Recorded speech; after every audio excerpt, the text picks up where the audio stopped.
go, I guess. Here we go again. Here we go again. Oh shit. Oh shit. Why did I agree? I could have just blocked you on all. I don't even have to work with you anymore. It would be so easy. Who are you again? Yeah, I don't know. I've seen you somewhere on a podcast, I believe. I think so, but it's not in Germany because that's not a real country. Yeah. I watched it once and then I just tuned out and never watched it again. Yeah, I fell asleep like in 1 minute because it was so boring. But from your own podcast. Yeah, from my own part, like just from hearing myself, like while we are speaking, I'm falling asleep because so I'm maybe so fucking boring. Maybe you want to introduce the topic that you fell asleep to. Yes, the topic that I will fall asleep to is traveling and adventure in stories. Why it is so fascinating to us, why there are so many stories about it, and does it mean that we should go on adventures and go travel more often than we are doing now?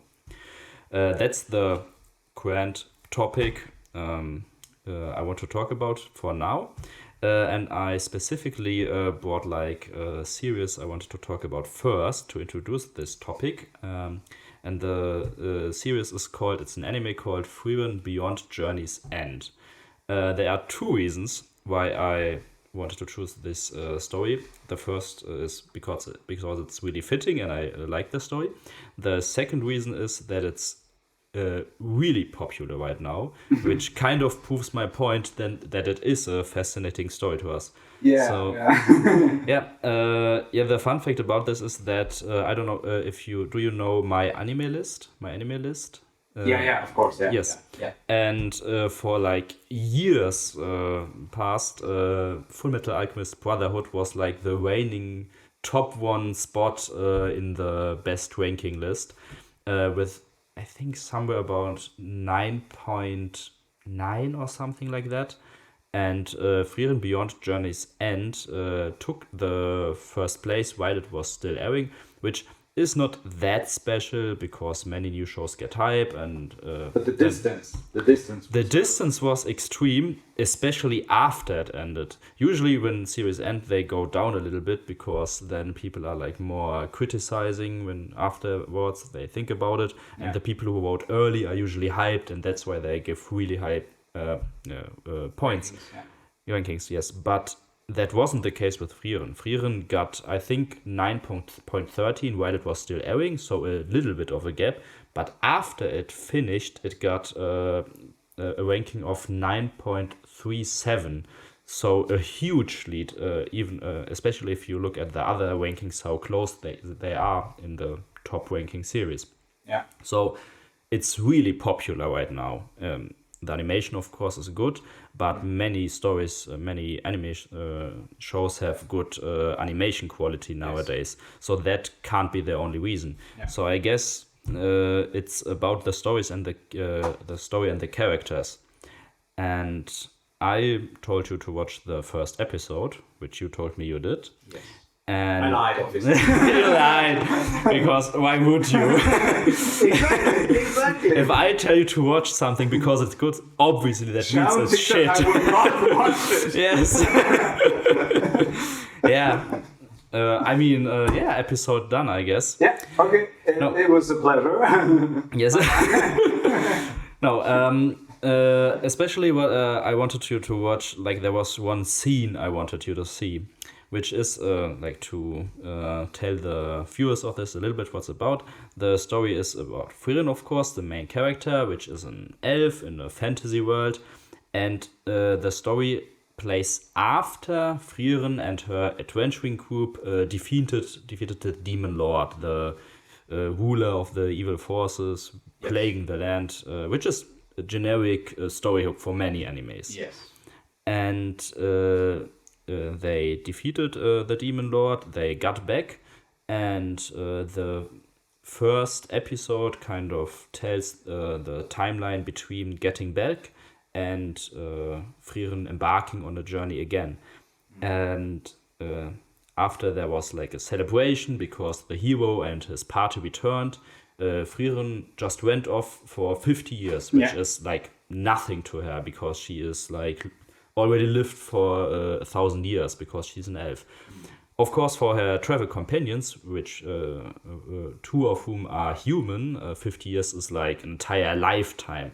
So when she gets back from her little trip, her party is already old.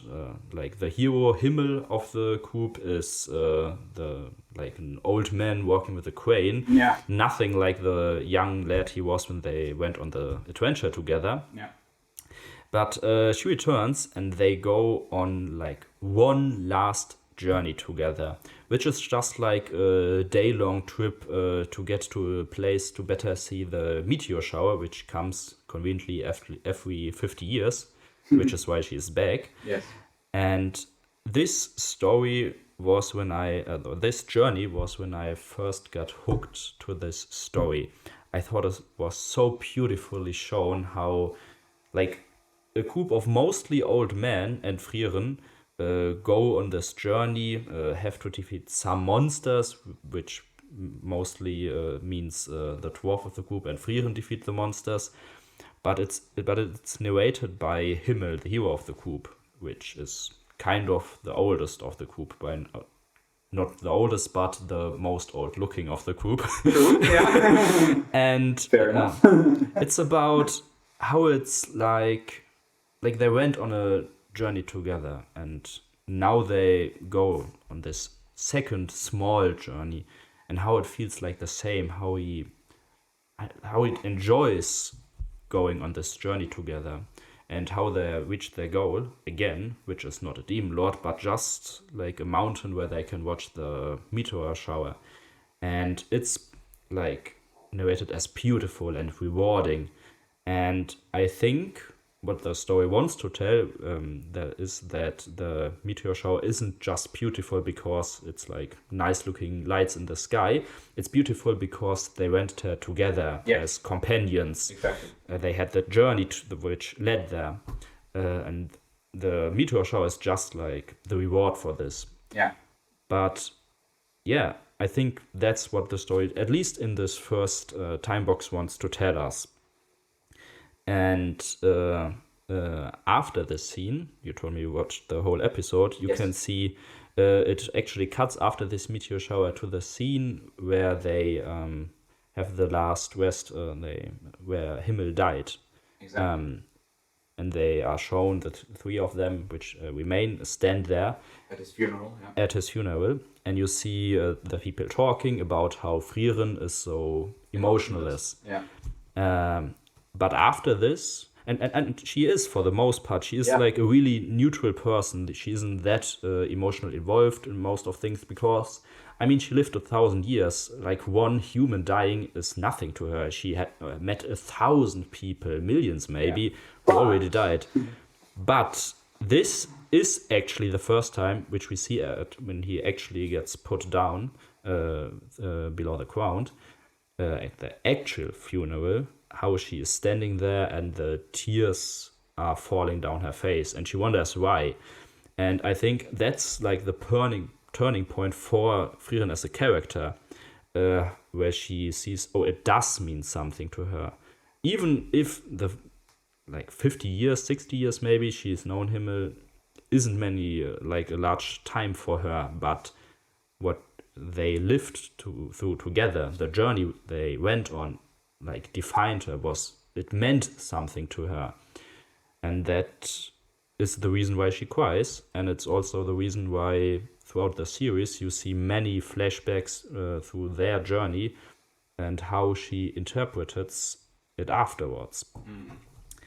Yeah. I mean, it was actually like literally only 10 years, right? Because she was away for 50 years. Yes. So they only had this this journey together, which ended with defeating the demon lord, and that is why it's so little to her, who lived for like 1,000 years or longer. But I found it so interesting that she was like crying and saying, "Well, I only knew him for such a short time. If like I knew that humans were short-lived, but this is way too short. Like, I just barely got to know him, and I already lost him."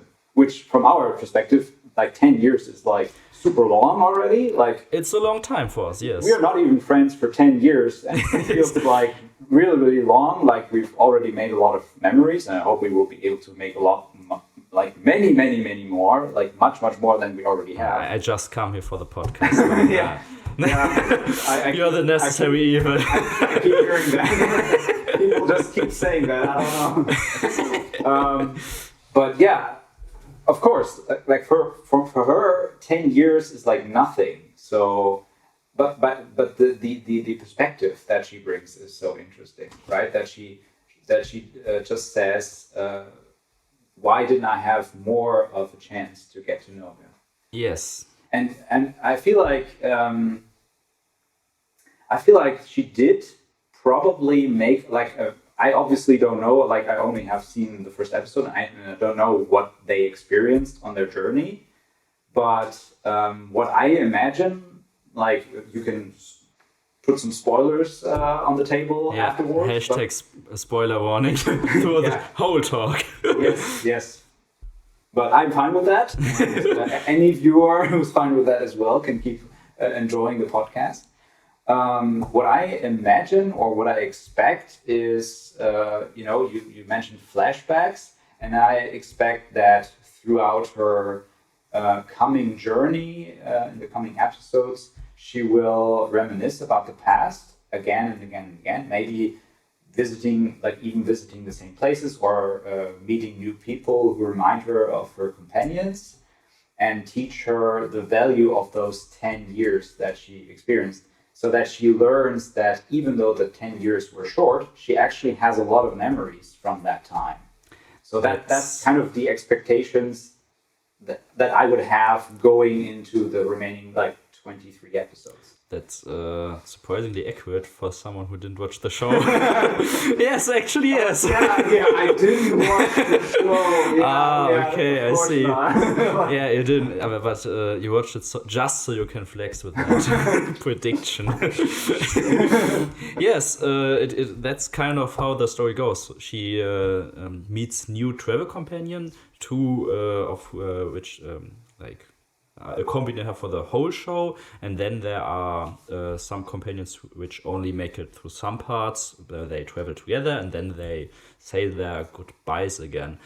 And it's in one point you can see how she changes her approach towards these people, knowing now that humans don't live long and she wants to cherish the time they have together. But also there are many points where she, like how you said, learns to appreciate what time she did have and how she did learn something about these people in that time. And I mean, she lived 1,000 years and still she learned many things, especially from Himmel. And many times throughout the show you can see how she experiences something new, and then you see like Himmel talking like 80 years ago, how Himmel is teaching her about how to live as an adventurer, which kind of tells me like she did travel all these years, go around, but she didn't adventure all these years. She experienced it differently. Like it wasn't means, like it was just means towards an end. It wasn't like she lived for it, and that I think was different from Himmel's approach. There's, which like one of the flashbacks I loved the most was actually really at the end, where they went into a dungeon. Like in the story timeline of Frieren, most dungeons are already fully explored, but some are not, and they go to into one which isn't like fully explored, and she goes there with many people, and most people just want to get towards the bottom because that's the goal.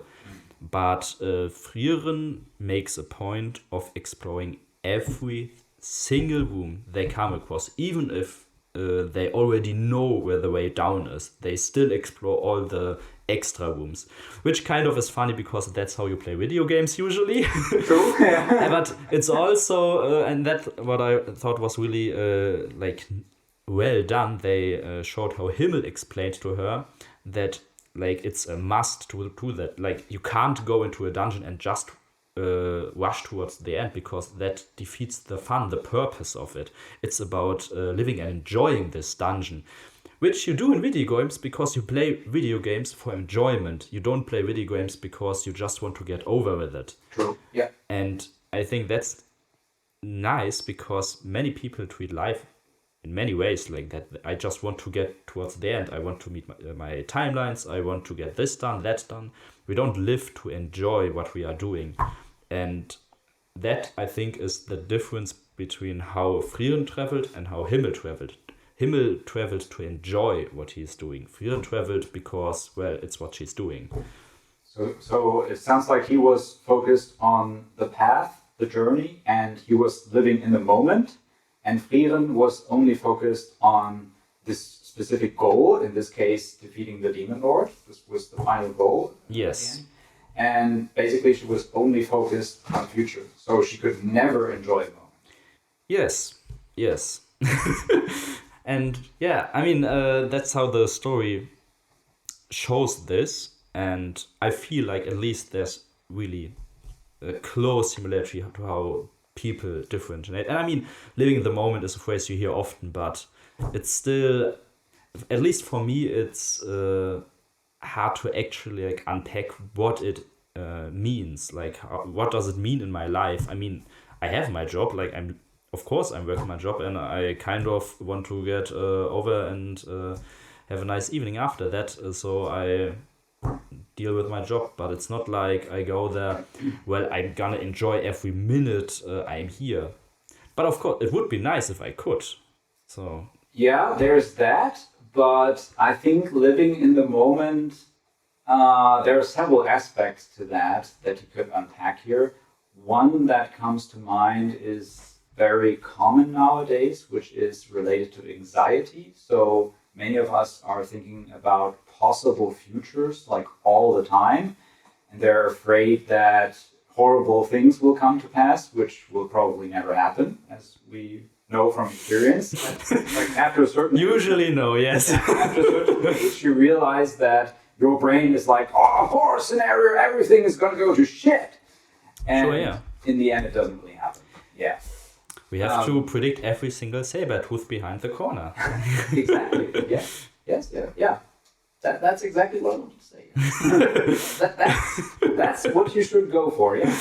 That's how you should live your life. That's what I want to say. No, yes. Seriously. Living in the moment, to me, and neurologically speaking too, would mean to really disconnect from the past and the future and focus on the present. And one way to do that is, for example, meditation. So that is actually a journey I am currently on. Journey. Clever. Right. And there are several kinds of meditation. And there's, for example, sound meditation. There's a sound meditation where you have like an oscillating sound. So it's like with a bell or something, like you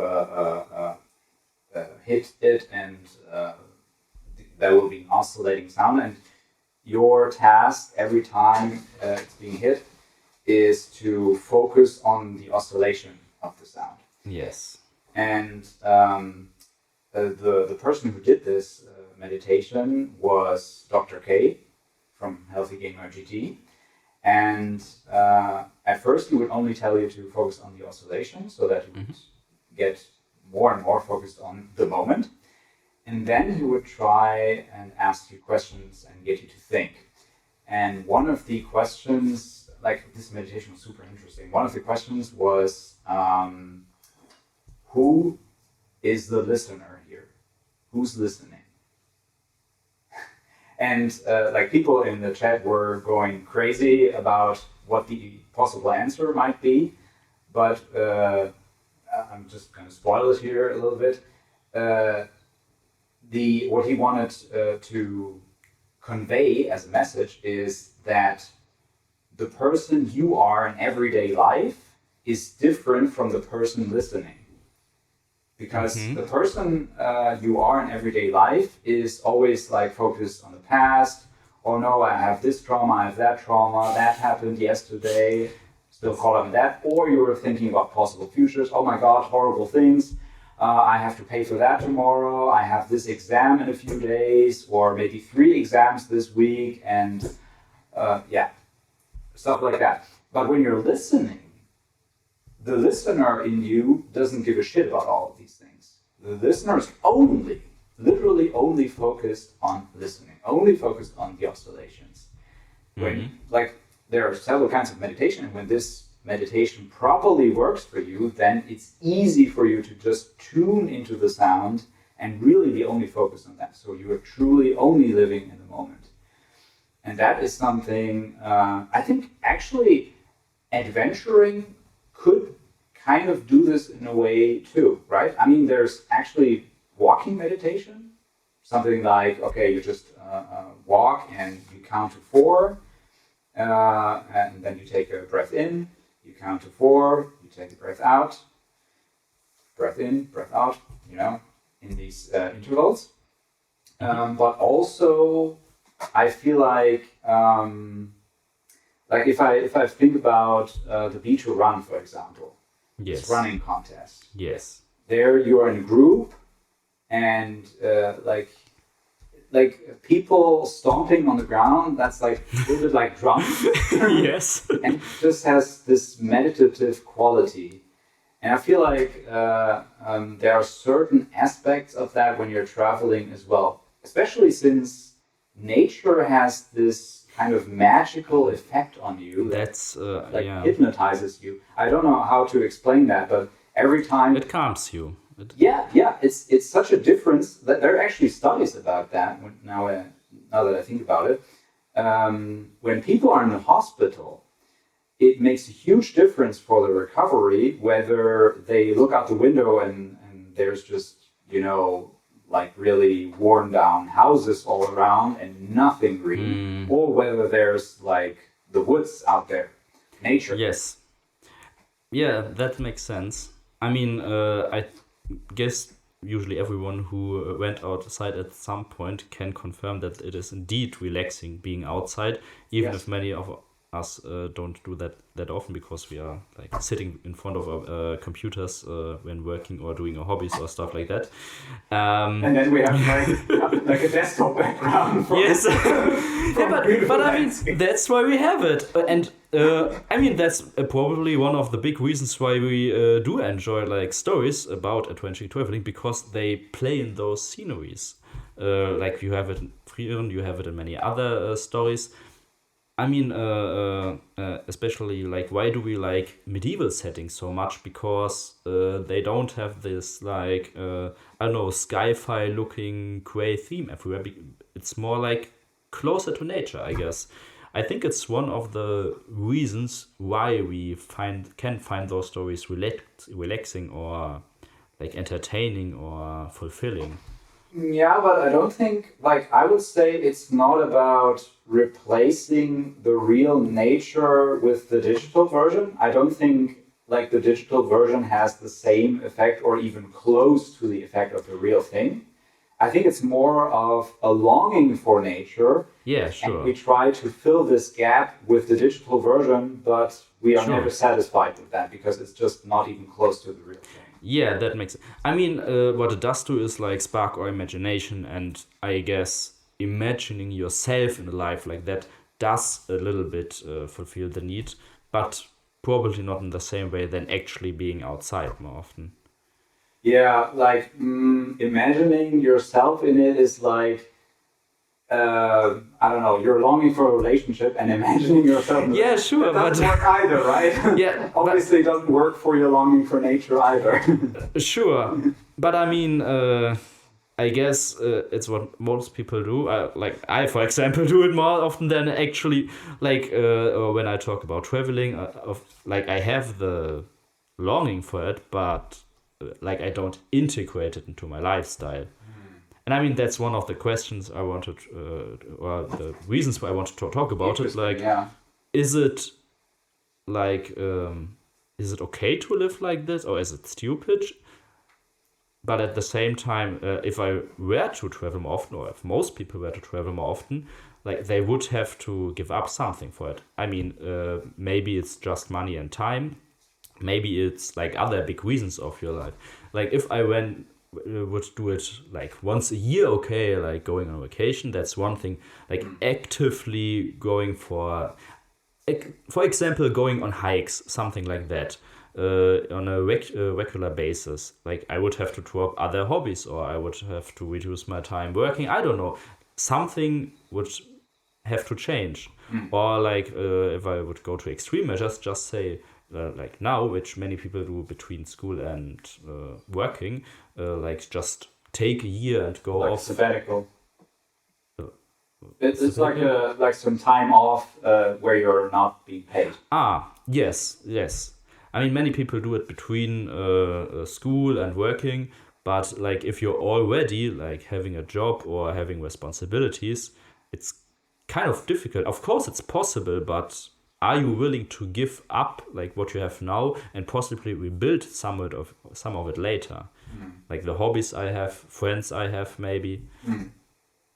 I mean, the question is when you're imagining a journey, is it really about the landscapes, or is it actually focused on something else entirely? So my thought would be the companionship. Sure, yeah.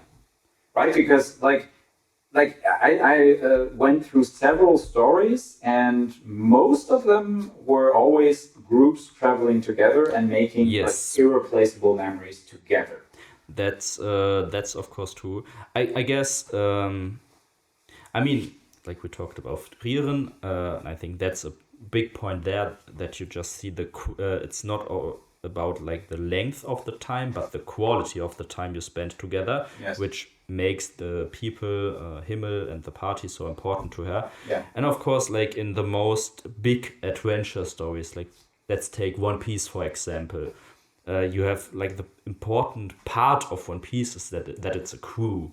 It's not just Luffy doing his thing, searching for the One Piece. It's Yes. about the group, his friends, that they are traveling together, Yes. and the connection they make. That's what makes this show so appealing. Yeah. Like the characters developing together, growing and traveling together. Yeah. So yeah, companions must be a big reason. And I think many people who told me about their journeys when they went in other countries, like the interesting part about it wasn't like they didn't go, oh, I went to go like to Rome and saw the Colosseum. Like they say that, but it's like one sentence and then the information is done because yeah, okay, cool. Like it's cool, but that's it.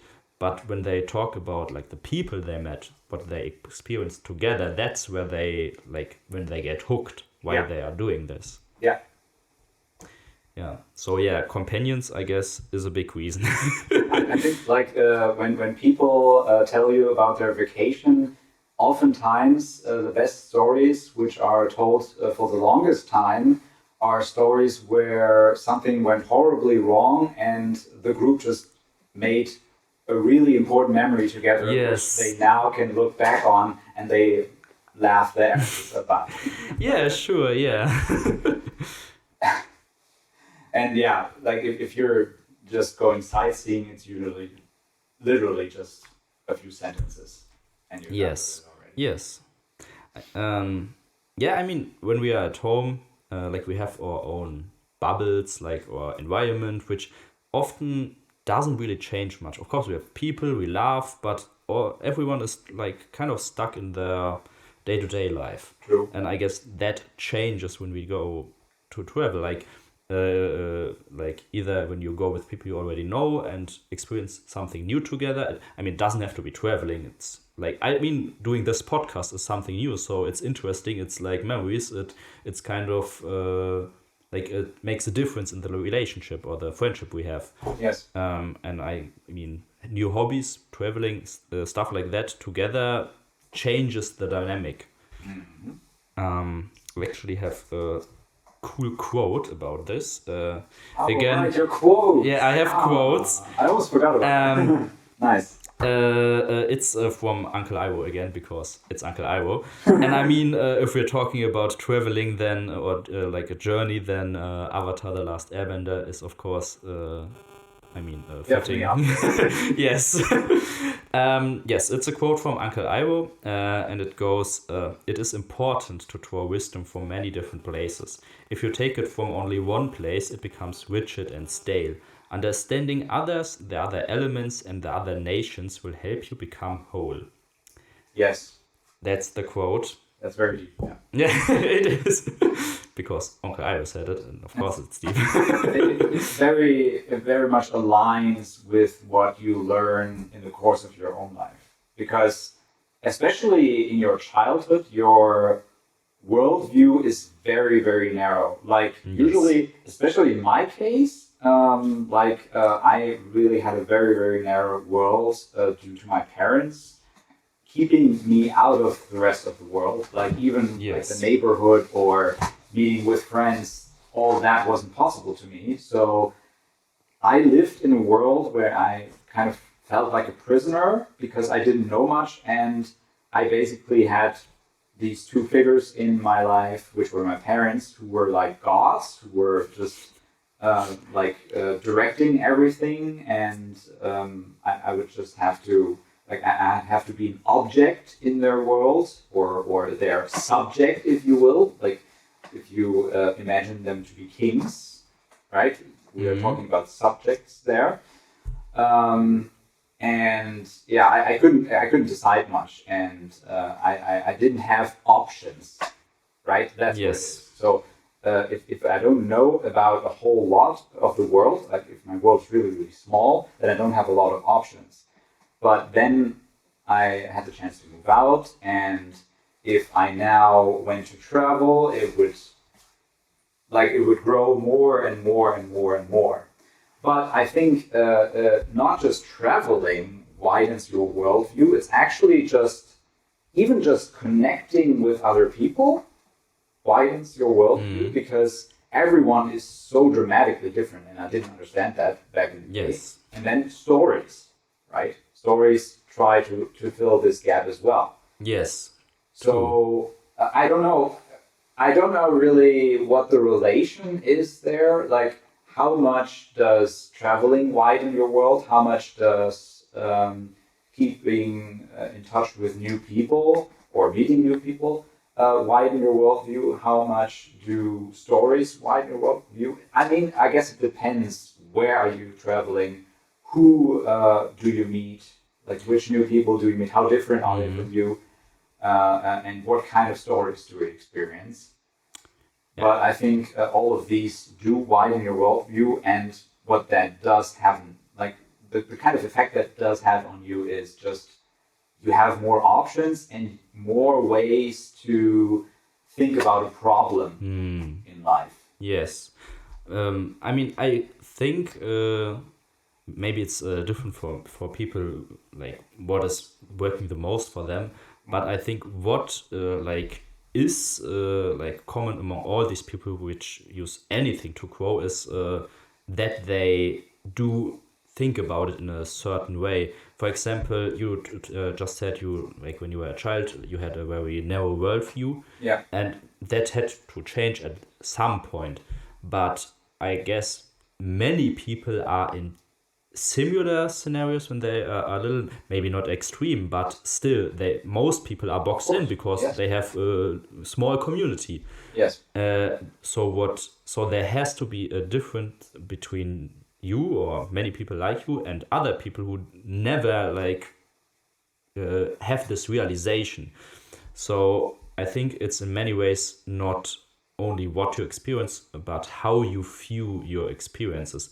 You had to have the thought at some point to realize, okay, what I know of the world, what I know of people, how I think people work, and how the world works, isn't all there is to it. There is more.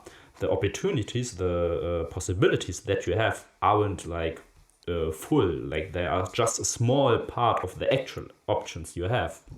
So you came to this realization maybe over the time, through all the years, but you came to this realization and you said, okay, well then I will do something about it. Yes. And you learned more through stories, through talking to people. Yes.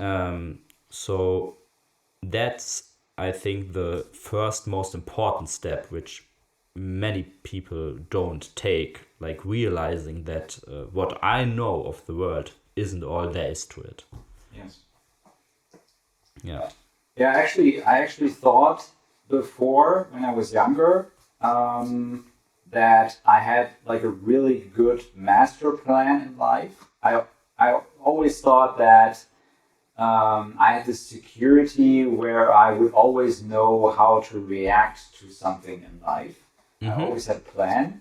But the reality, from today's perspective, is a lack of options. So I only knew what to do every time because I only had this one option how to act. Yes. So I had this programming in my head. If A happens, you do this. If B happens, you do this. If C happens, you do this. I didn't know anything else. Okay. So, but the only option, because like there would be other options now if you were back in the same situation now. Exactly. Okay. Yeah. But back then, there was this lack of options. And that's why, like, because later I felt like, I don't think, I think it was like 26 or 27 years of age. There I felt kind of lost. I was like, okay, what changed? Before I was always sure of myself and I always felt like I know what to do. I always felt like I had a plan. I knew where I was going. And at that point I was like, okay, like I've lost my strength. I don't have a directed mind anymore. I'm not driven anymore. I've lost my drive. Like, what's going on? I've lost something. So, like, I thought I had taken a step back. I thought I had become a worse version of myself, and that felt horrible. And now I understand that I actually just never learned how to deal with options. And that actually showed when I compare myself with a friend of mine. When we tackled problems, I was always someone who just, I had this programming where I would just collect all facts in my head regarding the problem, and then a decision came out automatically. And he would like to do the following. So he had this problem, and he would like to take a step back and consider, okay, how could I go about this? Option A, B, C, D, E. And then he would explore certain options, and then he would make a decision which way to go. Yes. And I was like, how does he do that? I was like, totally, what? Yeah. And nowadays, like, I'm starting to learn this, and I feel like this is a much better way to go about it. But at first you're like, okay, this freedom is too much for me. I can't handle it. Yeah, I feel that. It's like fascinating how you say that, because I guess there are similarities in our lives, but that actually is like a big point which I feel about is like really close to how it was for me when I think somewhere around when I dropped out of university, up to the point where I was still in masters for mathematics. It was like kind of predefined my whole life. I mean, it wasn't really predefined, but it always was like, okay, there's like this one step which just makes kind of sense.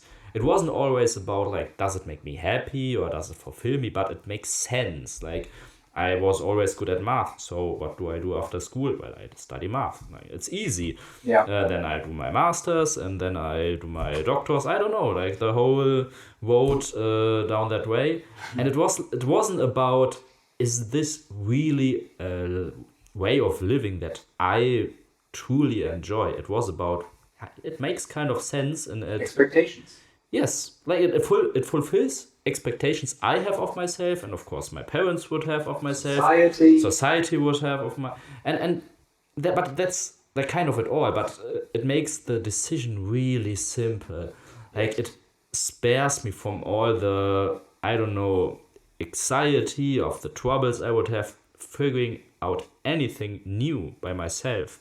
Yeah. Which kind of fell apart when I did come to the realization where I really don't want to deal with this shit anymore. I really didn't like it anymore. I dropped out.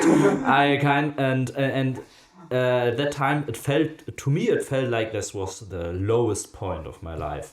Yeah. And I mean, it was, in many ways it was, because it was coupled with like depression I had throughout the time. So it was in a way the lowest point of my life, but at the same time it was the freest point of my life.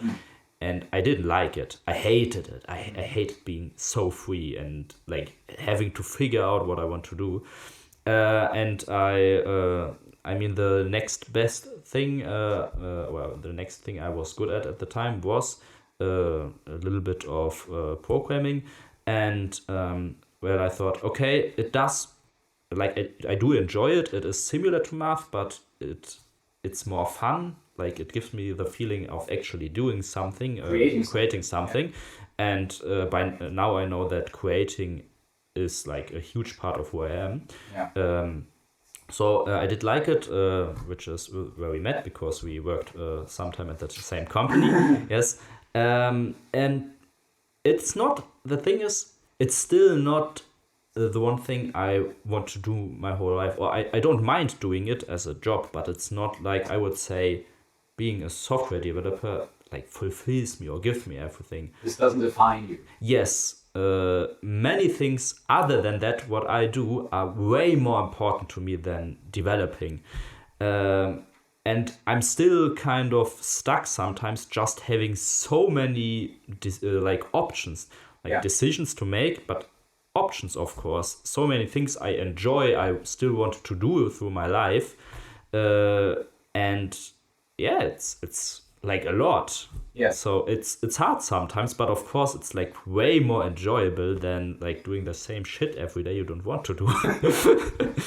But that's really interesting, because now we can really come back to the actual topic, which is, traveling and adventure and stories. Yes. Because we were just talking about freedom and what a challenge it can pose. Yes. So like in our daily lives, we're forced to do many things. Like we're living in these structures, and there are some people who drop out of these structures because they can't deal with that. But most people try to fit in, and we've sort of adapted to this whole structure. Like we've kind of created this ourselves, right? Because we can't say society is this external thing that forces me to do things. We are part of it, right? So we all are responsible for upholding these structures. So if we're all at the same time going, no, let's end this and think of some new concept, we could do that, but we don't. Could. We won't, but we could. that won't happen unless some drastic external factor is involved. But yeah, theoretically we could do that. I mean, there kind of are heavy external factors already, but still not not enough. Exactly. Like if we look back at history, that's not. But yeah, freedom. So we can't have we can't have freedom in our everyday life. Let's just say like that. Theoretically, yes, we could have it, but in practice, not really. Yes. But we also don't want it.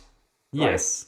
We also don't want it. It's too much. Yes. So much freedom is too much. So if we imagine living in a world like the world of Frieren, where she lives in, and adventuring in a group, there would be no structure in life. And you would always have to make new plans. You would have to live day to day. Like you would even have to think, okay, how do I pay for tomorrow's meal? Yes. Yes. I mean, that's a lot to take in. We're not adapted to that anymore. Like we can't deal with that much freedom. Yes. So that is definitely something, being like having the comfort and the security of your stable life, but at the same time, watching stories, experiencing stories of freedom. But like if you're just literally just watching it, it still has this straight line. And even in games, like one of the games or game series that I really, really love is The Legend of Zelda. I've always loved that. Yes. And there they made a huge change basically 2 games ago. So the game was always very, very linear, and this happened with many games in the industry. The games in the past were always very linear, and nowadays we have a lot of open world games.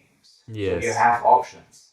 Like even in The Legend of Zelda Breath of the Wild, for example, you have this like tutorial area that technically you can't leave.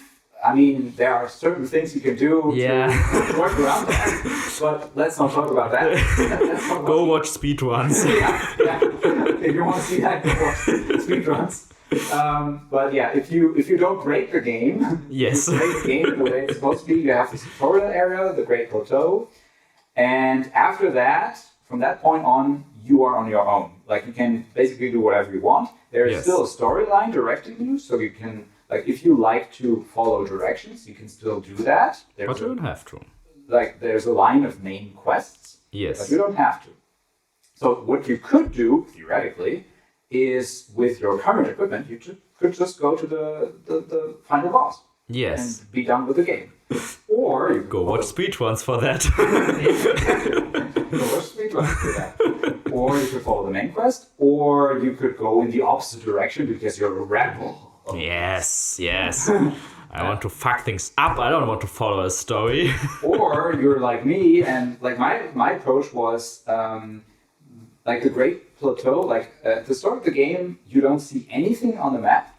The map is just like a black mass of nothingness, and then you encounter a tower on the Great Plateau, and then you get the first piece of the map. And that's like the center of the map, I guess. Yes. And I was like, okay, first thing I will do is I want to know what the map looks like. So I would just travel from tower to tower. So you could see the other towers from a mile away. Yes. So I would mark them, every tower that I saw, and I would go in a straight line there if possible.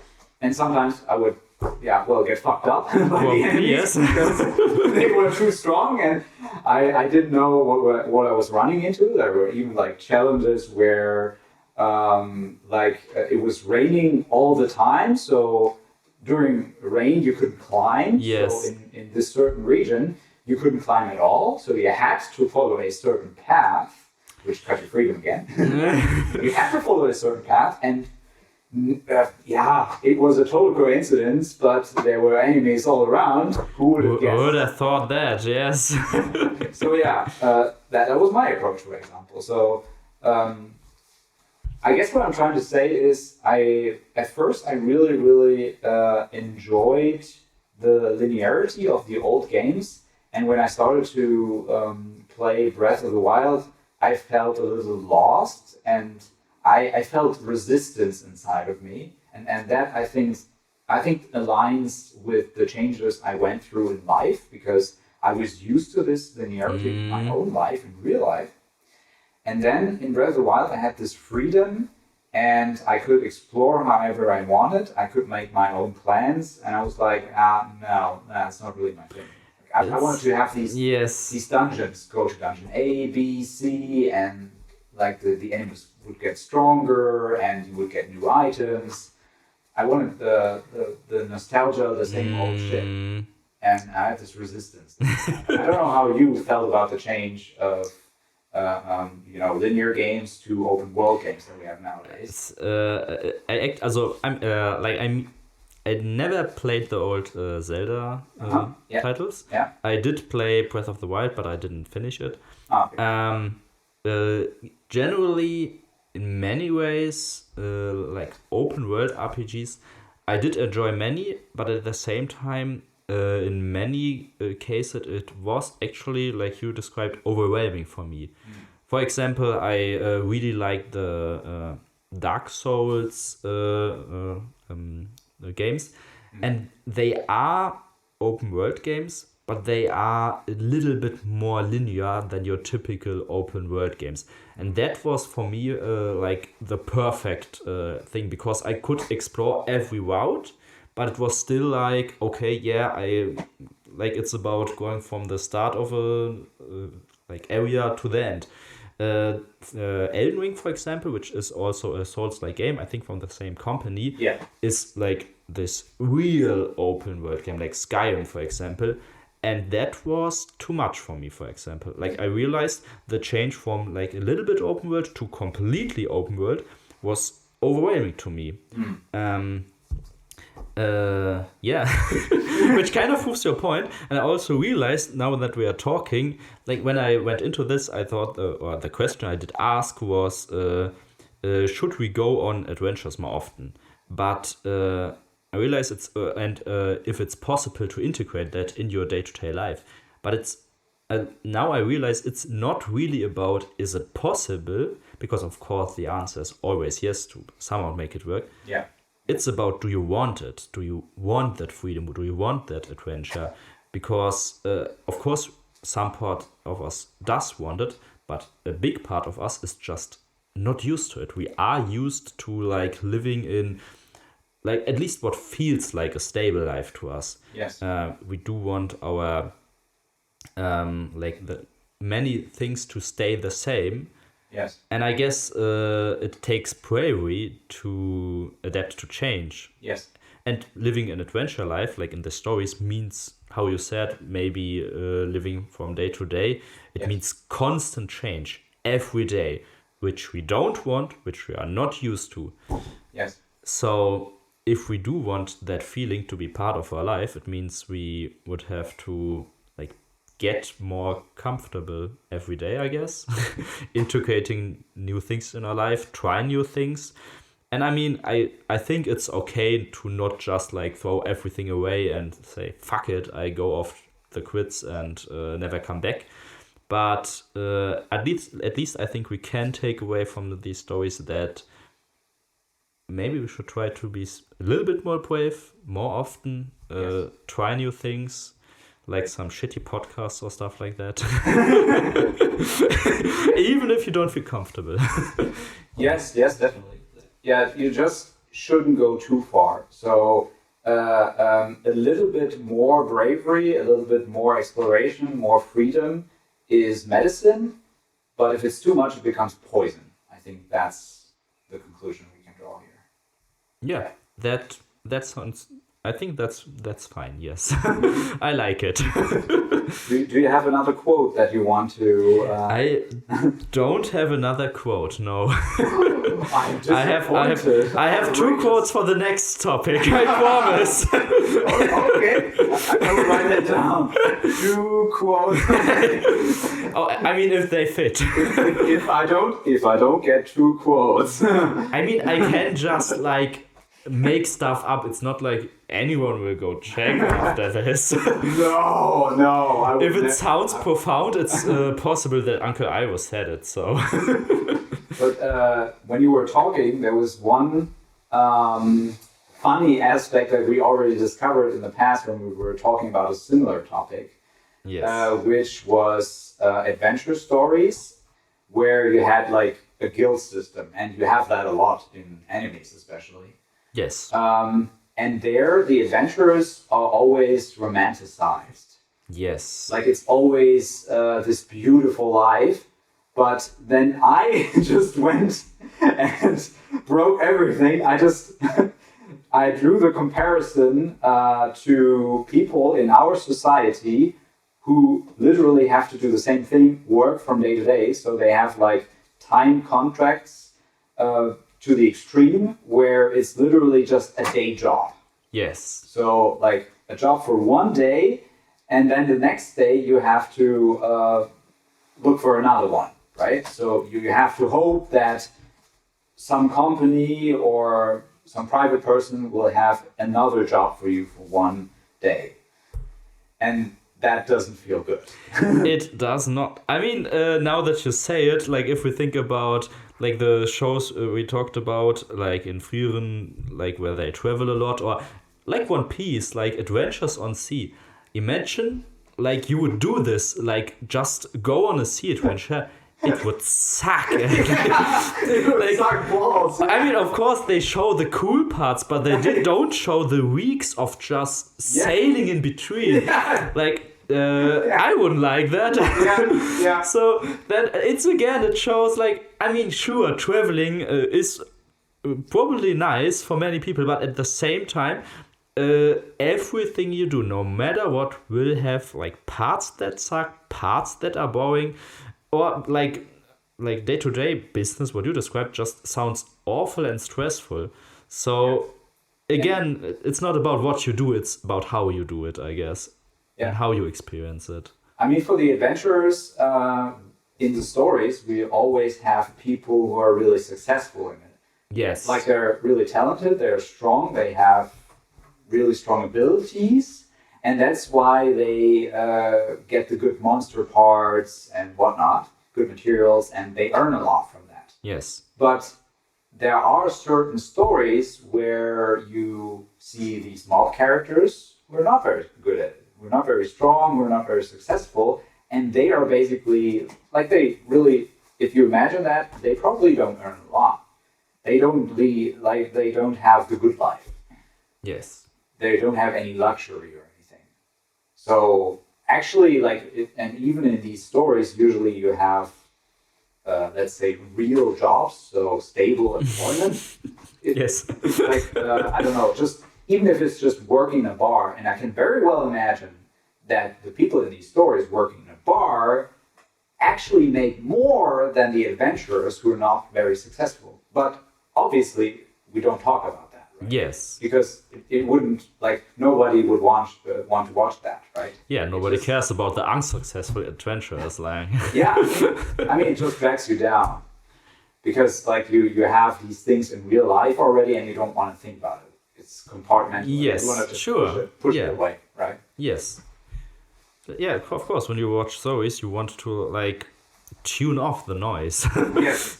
I mean, there are stories who, like, talk about, I mean, I think there's, like, for example, an anime, I don't know how it's called, it's about an adventure group, which is, like, really not good.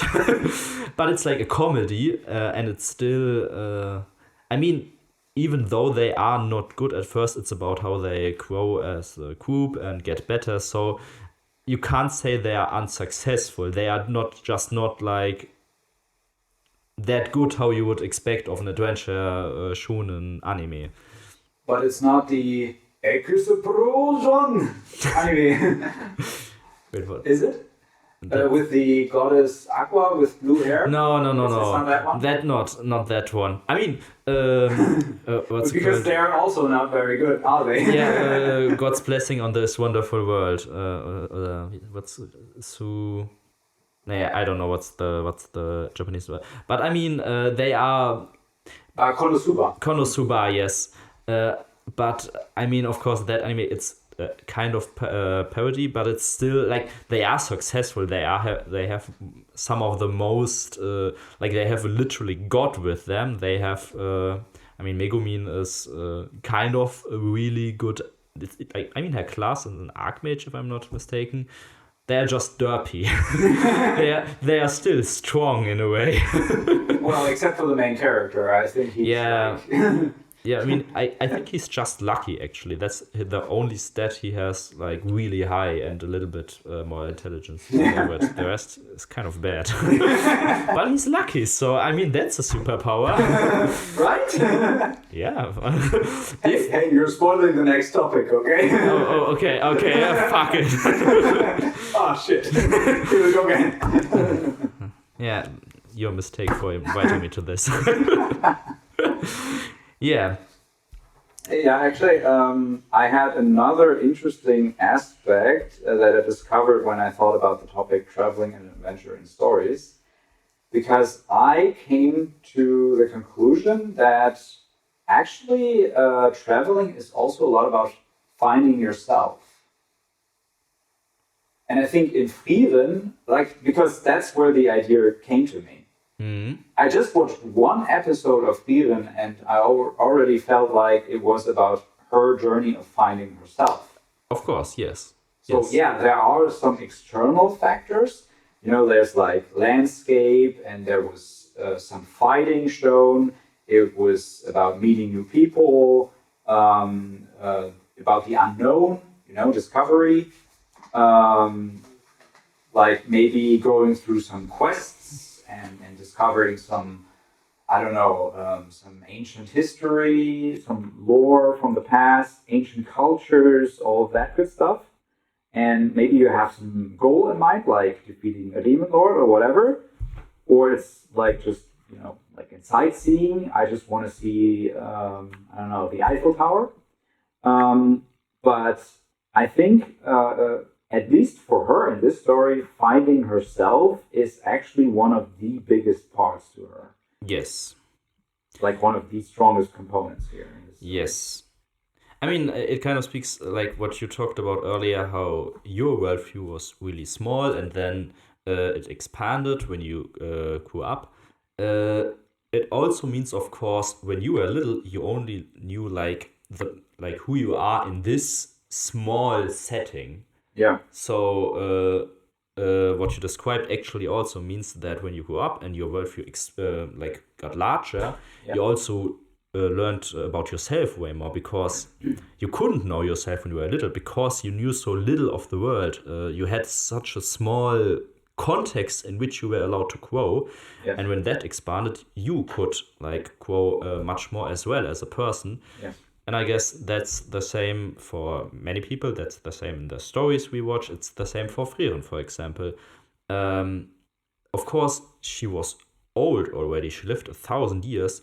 But because her worldview was still limited, she couldn't grow as much as she did throughout the small years, the only 10 years she had with the group and Himmel. So, yeah, I guess that makes sense. and it's very relatable. Like, even though we don't become like 1,000 years old, it's still really You don't relatable. know that yet. I mean, like, at least to me, it's very relatable. I don't know that. Well, you spoiled me. Right. So we don't grow like 1,000 years old, but it's still really relatable to many people, I believe, especially to me, because like in the first 27, 28 years of my life, I never felt I had any turning point in my life where I was like, okay, this was a revelation to me. And now, from that point on, it's been 6 years, 7 years, and I feel like almost every year I have this turning point now. Yes. So in like the short time frame of like 6 years versus 28 years, exactly the same as with Frieren, where she went through life for hundreds of years, and there was never a moment of revelation, or not many. It was rather bland, and she just lived her life like in a structured way. And then she had these special companions, and she didn't expect that this would become so important, because it was just 10 years. Yes. Which from her perspective was really little, like to us maybe a year or less, probably like a few months. Yes. I don't know what her lifespan, her maximum lifespan is. Yeah, I don't think like it's a few months or something. Yeah, I would guess. I don't think it's like really told throughout the story how much she can live, but yeah, let's go with some months. Yeah, I think we can assume it would be like a few months. Yes. And she didn't expect it, she didn't see it coming, but that really, like it shook her up. It really impacted her. That's crazy. Yeah, it is. Yes. So, do we want to get to our closing tradition? Yeah, the tradition which we had like for years now, which is why it's a tradition and not something we just made up and start now. Yes, yeah, we can go to it. Yes. So we have this closing tradition where we ask the other participant in this podcast, in which case it's me asking you, because I brought up the topic. Yes. A personal question. Yes. And the personal question I brought with me today is obviously related to our current topic. excited. If you could travel a specific world from a story you have experienced through video games, anime, whatnot, it doesn't matter. Yes. Which one would it be and why? Okay, I mean, I'm not. I don't answer now, but you do answer now. I do and answer that now. closes the podcast. That closes the podcast. Okay, yes. Okay, that depends on if I'm like literally just me, like transport there now, or am I like an inhabitant of that world? Like if it was like a world where people have superpowers, would I have those too, or would I just be like me, just random dude? You can choose, but if you want me to choose, I would say you just be you. Okay. Because it's a personal question, right? Yes, sure. I mean, I would be a different person otherwise. Yes. Damn, oh wow, that's a difficult question to think on the spot. I mean, realistically, I don't think I would want to be like in a world where I don't know, just die right off the bat because I don't know, I get sick or like it's some medieval shit or like there's just a random monster which scoops me up. So that's because that if it's like a dangerous world full of monsters and superpowers, that would be relevant if I could defend myself, which I probably cannot. I mean, Pokemon is a strong contender, I have to say. Although, like, think about it. Like, there are many isekai stories where the characters remain themselves, but they get superpowers. Yeah, or they just use the knowledge they have of technology, and I mean that's like political knowledge, yes, or technology, or societal knowledge. Yes. I mean, so you could raise the standards of the society and have more hygiene, for example. Or that's more secure. Worthwhile. Or I become the best Pokemon trainer there is. I'm gonna be the very best. I mean, Pokemon, of course, is like it holds a certain nostalgia for me, which is like hard to turn down if I would have the option. Yeah. Because in a way, Pokemon is similar to our world. It's like there is technology and stuff like that there. True. But it also, I mean, Pokemon, the stories are a lot about friendship, of course. I mean, it's literally in the opening song, I think. Yeah. And that is appealing. Of course, yeah, I mean, if like Pokemon came to our world, I don't know if because like people are shitty. In the Pokemon world, people are less shitty, so I guess that's also a plus point. Team Rocket, Team Galactic. Yeah, but I mean, Team Magma. Yeah, of course you have those, but still, it's like they steal Pokemon, yes, and it's not nice. They are really, but still, like if you look at Jesse and James from Team Rocket, for example, and you compare them to like I don't know Putin or someone like that. I mean, I would prefer Team Rocket. but still, like we have like. There's this Pokemon-like game where you can really see that it's basically slavery, right? It is basically slavery. Because there you can even catch humans, and then you come to the realization, like Palworld, yes, yeah, yes, Palworld. But I mean, in general, like in Pokemon and. The good Pokemon trainers, they are friends with their Pokemon. Yes, and then they fight better. Yes, they fight better, and I mean that I think it's not about enslaving animals. I think it's about building friendships and joining together again. Yeah. But I think the 2 points which would make Pokemon so appealing is one, nostalgia, and I mean. Pokemon fights, like that sounds awesome, exciting. And the second part is it's a show for kids. And if I would choose any, so I think I would always choose a world which is from a story for children, because the people are there are so much less shitty than real people. Yeah. Like, and I think in a good way. I think like in the world, people. It's hard for people to be nice for each other because, for one, you always have to kind of expect people to go for your throats, or like society is built in a way that it's more profitable for us to not be nice to each other. Yeah, like, of course, conflict. yes, of course, if I have friends, I can be nice to friends because I trust them. But Yes.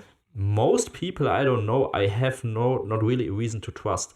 Like, we have a society with rules, so I don't expect someone to just randomly stab me and steal my shit, which can still happen, but like I don't expect it. But still, I wouldn't trust people just right off the bat because society isn't built for that, sadly. But in a world for children, like, people are welcoming towards each other. They are nice towards each other. They are, of course, like the evil organizations, but still, in general, like, people have their flaws, but they are like, I feel like it's a more wholesome and welcoming attitude they have towards each other in most children's stories. And I would really like that. Well, I try to be more like that, and I think if everyone would try a little bit to be more like that, of course you can't always succeed, but if you try it, I think it would make a huge difference in how we would build our lives and build our relationships and how we deal with other people.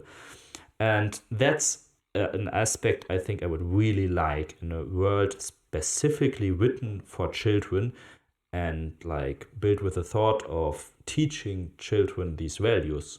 So yeah, I would take that over like any world written for an adult audience any day. And I mean, if we are already in children's stories, then I would always take Pokemon, I think. So yeah, that's my final answer. Did I win the million? We will see that in the next one. Nice.